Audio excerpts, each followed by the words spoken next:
박상욱 대법관 후보자 인사청문 특위의 새누리당 단사를 맡고 있는 이한성 의원입니다. 2시 반으로 예정되는데 시간 다소 늦어져서 대단히 죄송합니다. 어제 이어서 다시 한번 새누리당의 입장을 말씀드리겠습니다.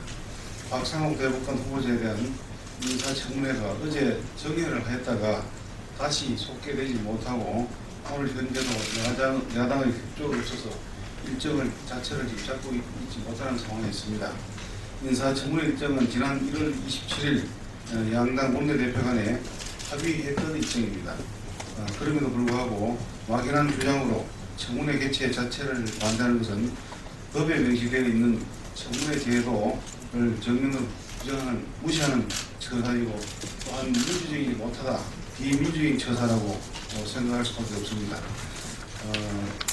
박상욱 후보자가 박종철 사건, 고문치사 사건에 문제가 있다면 그 주인 검사였던 당시 형사 2부장 신창은 형사 2부장은 1994년 9월 13일 국회 본회의에서 여야의 합의로 의결을 거쳐서 헌법재판관에 임명된 그분입니다. 문제가 됐다면 그때 문제가 됐을 것이고 또한 그때 또 공연을 해줬던 야당도 좀 책임이 있지 않나 이렇게 생각이 듭니다. 또 특히 야당이 주장하는 이런 주장 의혹에 대해서 이것을 풀고 또 국민에 대해서 무작정 이렇게 쏘아놓은 의문 사항에 대해서 국민들께서도 많이 궁금해하실 것입니다. 그러면 그 국민들께서 어떻게 그 의문을 풀고 궁금증을 풀어드릴 것인가, 그것은 바로 청문회를 통해서 해소되리라고 생각합니다.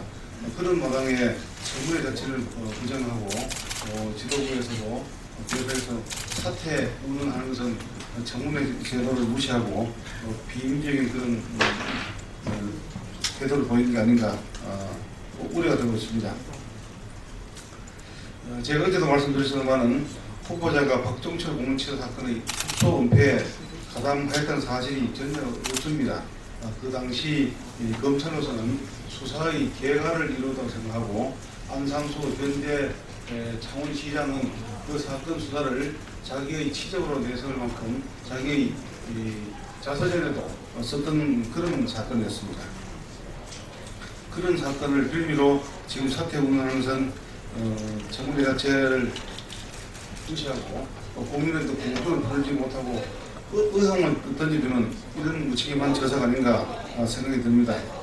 그렇다면 청문회를 이렇게 무시하는 것은 야당이 국민의 알 권리를 원천 봉쇄해서 그 알 권리를 침해하는 것이고 동시에 국회 본회의장에서의 동료 국회의원의 의결권을 또 침해하는 것이 아닌가 이런 등들은 문제점을 안고 있습니다. 잠깐 다시 한번 박상욱 후보자의 박종철 고문치사 사건 수사관의 개요를 말씀드리겠습니다. 1월 20일 날, 1987년 1월 20일 날 고문치사 경찰관 2명에 대해서 그 당시 경찰 치안본부에서는 고문치사 경관이 2명이었다고 그렇게 수사를 마무리해서 서울지방검찰청으로 사건을 송치했습니다.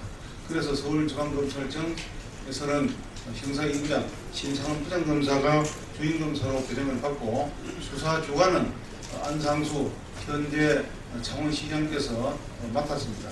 박상욱 후보자는 당시 안상수 검사보다 6년 후배, 연령으로는 11살 후배의 입장에서 그 수사팀의 최말석이었습니다. 그래서 지역적인 조사나 확인, 그리고 상부의 수사 진행상 정보 보고 그 행정적 사항을 맡을 정도의 역할만 했다고 볼 수 있습니다. 그러니까 수사 전반에 대해서는 안 할 수 없는 입장이고 더군다나 수사의 방향이라든지 수사의 결정, 사건 결정을 짓고 수사를 계속할지 말지 하는 결정은 전부 다 주임검사이지 자기로서는 일체 그렇게 결정할 입장이 있지 못했다는 말씀을 드리겠습니다. 그리고 불과 5일 만에 구속 기소되면서 1차 사건은 마무리가 됐습니다. 그리고 약 2달 뒤에 본인은 수원지검 여주시청으로 정기 인사 원칙에 따라서 발령을 나서 떠났습니다. 그 다음 같은 해 5월 19일 날 건물협의 수사 3명의 경찰관 3명의 추가 관여 의혹이 있어서 2차 수사가 개시되고 그러자 1차 수사에 관여했다는 그런 경력으로 여주에 있던 후보자가 서울지방검찰청으로 파견돼서 다시 수사팀에 합류하게 되었습니다. 그리고 그 이튿날 고문관리 경찰관 3명이 추가로 구속이 됐고 그리고 5월 27일 이 사건이 워낙 중대했기 때문에 대검찰청 중앙수사부로 사건이 이관됐습니다. 그리고 그 4일 뒤 1987년 6월 1일 날 후보자 본인은 여주지청으로 복귀했습니다. 그렇게 따지면 사건 관여에 실제로 어떻게 깊이 관여했는지 모르지만 날짜상으로 관여했다는 것이 약 한 15일 정도 되고 그러나 수사를 주도하거나 결정할 입장이 있지 않았던 것이고 검찰로서는 그 사건 수사에 있어서 심혈을 기울여서 실체를 밝히고 나중에 다 이렇게 총수, 본부장까지 후속에 이르는 수사의 대가를 이룬 그런 사건으로 검찰은 평가하고 있습니다. 모쪼록 이렇게 사건의 진상이 이러함에도 불구하고 그냥 의혹 내지 주장만 던져놓고 국민들께는 잔뜩 의혹 속에 궁금증만 부풀리하고는 청문회를 하지 않는다는 것은 대단히 무책임하고 비민주적이다 이렇게 말씀드릴 수밖에 없습니다. 이상입니다. 감사합니다.